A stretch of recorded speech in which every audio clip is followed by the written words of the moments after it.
Welcome to NS academy. ഇന്നത്തെ വീഡിയോയിൽ English തീരെ അറിയാത്തവർക്ക് വളരെ പ്രയോജനപ്പെട്ട കുറച്ച് വാക്കുകൾ ഉപയോഗിച്ച് നമ്മൾ എങ്ങനെയാണ് സെൻറ്റൻസുകൾ ഉണ്ടാക്കുന്നതെന്ന് നമുക്ക് നോക്കാം. ഇത് പ്രധാനമായിട്ടും ബേസിക്സ് ഒക്കെ തീരെ അറിയാത്തവർക്കാണ് വളരെ പ്രയോജനപ്പെടുന്നത്.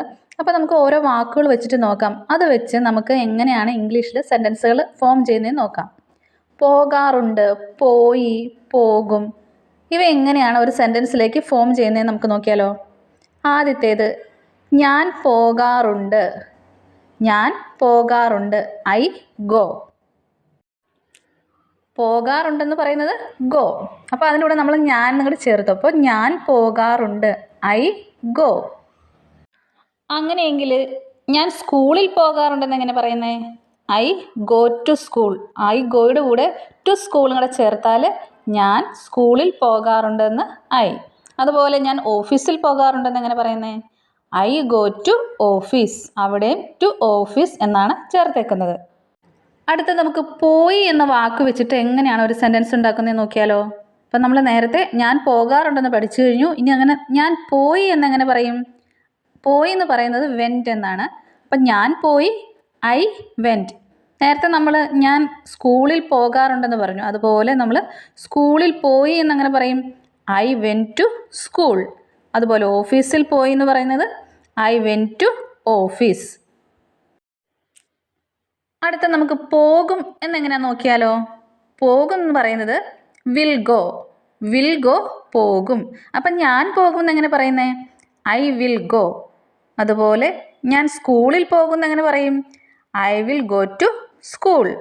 അതുപോലെ I will go to office. ഞാൻ സ്കൂളിൽ പോകും, ഞാൻ ഓഫീസിൽ പോകും. അപ്പോൾ പോകും എന്ന് പറയുന്നതാണ് വിൽ ഗോ. ഞാൻ നാളെ ഓഫീസിൽ പോകും എന്നെങ്ങനെ പറയും? I will go to office tomorrow. അപ്പം നാളെ എന്നുള്ളത് ഏറ്റവും അവസാനമാണ് ചേർത്തേക്കുന്നത്. I will go to office tomorrow. ഞാൻ നാളെ ഓഫീസിൽ പോകും. ഇപ്പം നമ്മൾ പോകാറുണ്ട്, പോയി, പോകും, ഈ 3 വാക്ക് വെച്ചിട്ടാണ് നമ്മൾ സെൻറ്റൻസുകൾ ഉണ്ടാക്കിയിട്ടുള്ളത്. ഇനി നമുക്ക് പറയാറുണ്ട്, പറഞ്ഞു, പറയും, അതെങ്ങനെയൊക്കെയാണെന്ന് നോക്കിയാലോ. ആദ്യത്തേത് പറയാറുണ്ട്. പറയാറുണ്ടെന്ന് പറയുന്നത് ടെൽ അല്ലെങ്കിൽ സേ. ഞാൻ പറയാറുണ്ട്, ഐ ടെൽ. ഞാൻ പറയാറുണ്ട്, ഐ ടെൽ. ഞാൻ കഥകൾ പറയാറുണ്ട്, അതെങ്ങനെ പറയുന്നത്? I tell stories. ഞാൻ കഥകൾ പറയാറുണ്ട്, ഐ ടെൽ സ്റ്റോറീസ്. പറഞ്ഞു എന്നുള്ളതാണ് ടോൾഡ്. പറഞ്ഞു, ടോൾഡ്. ഞാൻ പറഞ്ഞു, ഐ ടോൾഡ്. ഇനി ഞാൻ അവനോട് പറഞ്ഞു എന്ന് എങ്ങനെ പറയും? ഞാൻ ഐ, അവനോട് ഹിം അല്ലേ. അപ്പോൾ ഐ ടോൾഡ് ഹിം. ഞാൻ അവനോട് പറഞ്ഞു, ഐ ടോൾഡ് ഹിം. ഞാൻ അവനോട് പറഞ്ഞു. അടുത്തത് പറയും. പറയും എന്ന് പറയുന്നത് ചെയ്യാൻ പോകുന്ന കാര്യമാണല്ലോ. അപ്പോൾ നമ്മൾ അതിൻ്റെ എല്ലാം കൂടെ വിൽ ചേർക്കും. അപ്പോൾ വിൽ ടെൽ. ടെൽ എന്ന് പറഞ്ഞാൽ പറയുക. വിൽ ടെൽ പറയും. അപ്പം ഞാൻ പറയും എന്ന് പറഞ്ഞാൽ ഐ വിൽ ടെൽ. ഇതുവരെ നമ്മൾ 6 വാക്കുകൾ വെച്ചിട്ടുള്ള സെൻറ്റൻസുകൾ ഫോം ചെയ്യാൻ പഠിച്ചു. അതായത് പോകാറുണ്ട്, പോയി, പോകും. പറയാറുണ്ട്, പറഞ്ഞു, പറയും. ഇനി നമുക്ക് അടുത്തത് ഏതാണെന്ന് നോക്കാം. അടുത്തതാണ് ചെയ്യാറുണ്ട്. ചെയ്യുക എന്ന് പറയുന്നതാണ് ഡു. അപ്പോൾ അതെങ്ങനെയാണ് നമുക്ക് നോക്കിയാലോ. ഞാൻ ജോലി ചെയ്യാറുണ്ട്, ഐ ഡു വർക്ക്.